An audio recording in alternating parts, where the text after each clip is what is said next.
Thank you, Leon. By the way, that's not the design that we went with. That was an early one, but you'll hope to see it soon.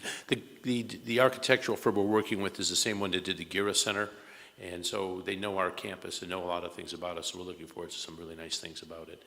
I hope you appreciate the fact, again, that I think it's important that you hear from my team, from our team, that you know that it's not just one person standing up here, but it takes everybody here working together to make us successful.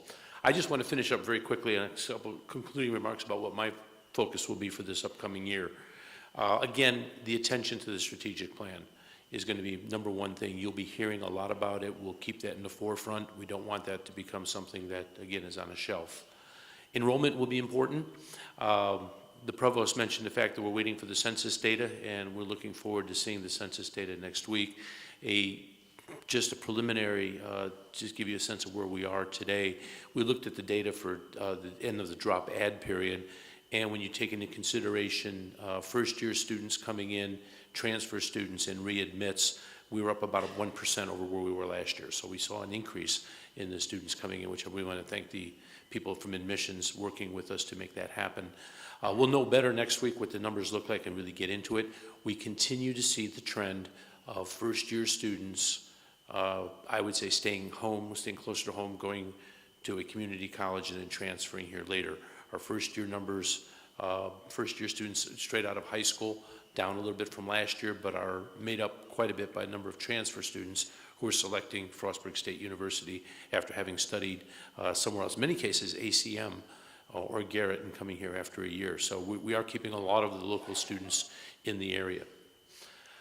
Inclusion and student success, again, will be on my radar. I think it should be on everyone's radar. We really do need to pay attention to what I think is important for this institution as we move forward to really focus on that, making student success a reality for our students, for as many as possible, and also a sense of welcoming and inclusion and acceptance of the differences among us.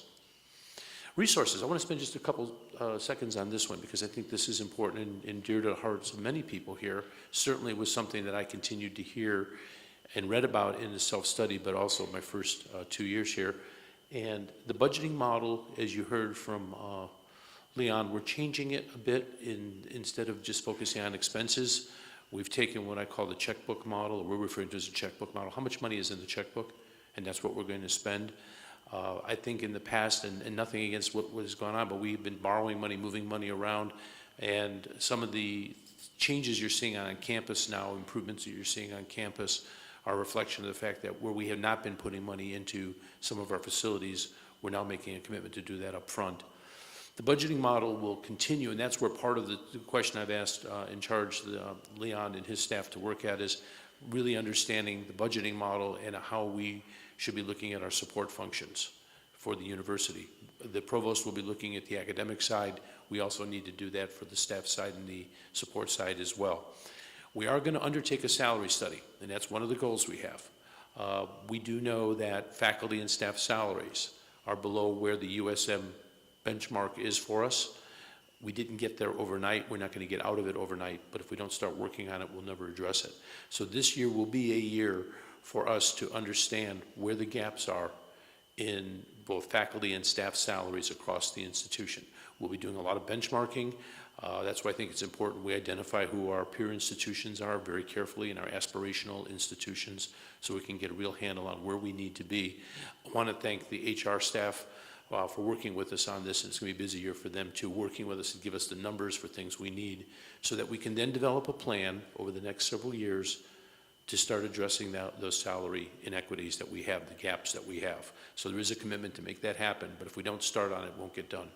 And the last is facilities. We have been working diligently. We being Tom Bowling, myself, and Leon Wyden, as well as some of the people from facilities, went through every residence hall in August and looked at the situation we had in a lot of the residence halls. We really do need to address things that are there. I've been walking through academic buildings. Yesterday we reported on the Guild. We have some buildings that just were not, the mechanicals were not designed for the buildings the way they're constructed, the way they're conceived today. And the other thing we know is, as I had mentioned to the Senate yesterday, there's some good news. 30 or 40 years ago, we were building a new building every year.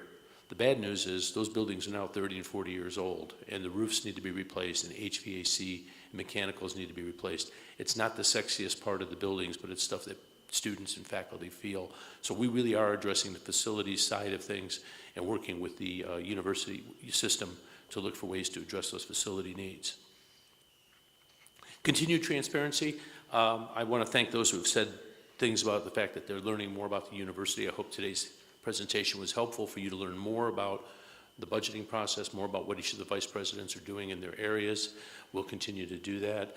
I find that the transparency part is an interesting term. When I talked to students in the spring last year, students came to me and said, well, we don't see you enough. And I'm like, you know, I go to so many events, I'm trying to be out there. And then I found out what they meant was they don't see me on social media. So now I've been trained as best as I can by my 12-year-old and also by the staff in social media to help understand. I'm now into Instagram. Snapchat wasn't working for me, but I'm into Instagram. For all those old folks, where you still use, I guess it's Twitter is what's being used. So, but again, there'll be a commitment on my part to really try to get out again as much as I can and have as much an open door policy and hear from you as much as I can. That will be continued focus. And the last is representing FSU regionally across the state. I enjoy the fact of representing this institution to the region and to the community.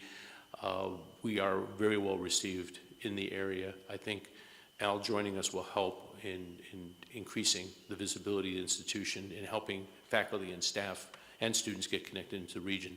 Just today at lunch, John and I were meeting with vice president from a local company in the area here, and we were talking about internships and very interested in creating internships. So these are opportunities. It's not just one way. It's going to be an opportunity for our students as well to be able to make some things happen. So at this point, I just want to say, I ask that all of you join in trying to help make this year one of where we can continue to move forward. We've got quite a bit on our plates. What I've learned in reading through things, that's not unusual for successful organizations. We just got to keep a focus. I refer to, every once in a while, read back. There's a book that has influenced me quite a bit. Jim Collins, who's written a number of books about organizational strategies, and he refers to what he called BHAGs, which are big, hairy, audacious goals. Institutions need that and need to stay focused on a big, hairy, audacious goal, and that requires focus. And so one of the things I'm committed to is maintaining that focus as we move forward. I think that focus will help us reach our vision. I hope we will do it in a way that we support each other and our students and also celebrate our successes.